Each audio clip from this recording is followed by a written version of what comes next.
வணக்கம் நண்பர்களே. இன்றைக்கி நம்ம என்ன செய்ய பார்க்க போகிறோன்னா அடை தோசை, பருப்பு அடை தோசை.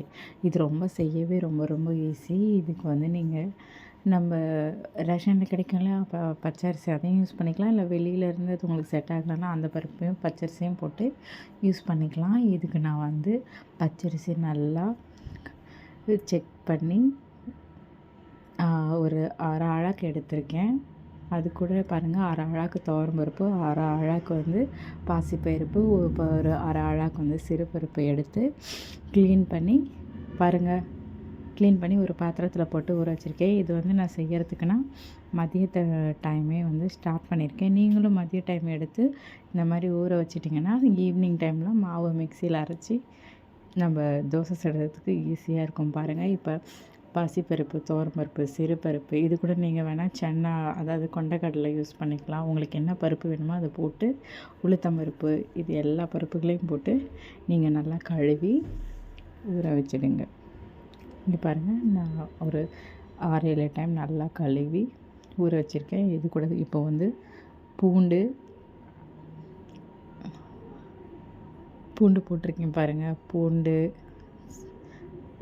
காஞ்ச மிளகாய், சீரகம், மிளகு, இதெல்லாம் போட்டு நல்லா வாஷ் பண்ணி கழுவி ஊற வச்சுட்டு, இது கூட பூண்டு, காஞ்ச மிளகாய், சீரகம், மிளகெல்லாம் போட்டு ஊற வச்சுட்டு இங்கே பாருங்கள், இப்போ நல்லா ஊறி இருக்கும். மூடி போட்டு வச்சாச்சா பாருங்கள். இது நான் மதியம் ஊற வச்சேன். இப்போ ஈவினிங் திறந்து பார்க்குறேன். இங்கே பாருங்கள், பருப்புலாம் நல்லாவே ஊறி இருக்குது. பாருங்கள் எப்படி ஊறி இருக்குது பார்க்குறீங்களா?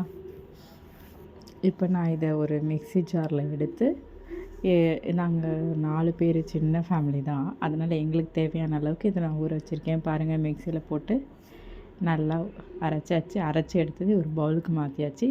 இப்போ இது கூட தேவையான உப்பு போட்டு கலந்து ஒரு 1 ஹவர் கழித்து தோசையை நீங்கள் ஊற்றி சாப்பிடலாம். ரொம்ப ரொம்ப ஹெல்த்தியானது கூட, ஆரோக்கியமானது. பசங்களுக்கும் செஞ்சு கொடுங்க. வீட்டில் மாவு இல்லைன்னா டக்குன்னு நம்ம இந்த மாதிரி வீட்டில் இருக்க பருப்புகள், பச்சரிசி வச்சு ஈஸியாக செஞ்சுக்கலாம். ரொம்பவே ஹெல்த்தியும் கூட.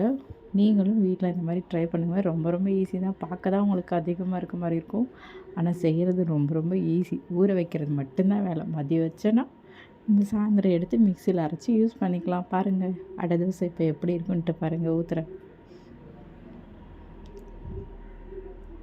உங்களுக்கும் பிடிக்கும். பார்க்கவே ரொம்ப நல்லாயிருக்கும். அந்த பச்சை பருப்புலாம் போட்டிருக்கேன் இல்லைங்களா? உங்களுக்கும் அடை தோசை செய்கிறது பிடிக்குன்னா செஞ்சு பாருங்கள். உங்களுக்கு இந்த வீடியோ பிடிச்சிருந்தா கண்டிப்பாக என் சேனலை லைக் கொடுங்க, கமெண்ட் கொடுங்க, சப்ஸ்கிரைப் பண்ணுங்கள். Thank you.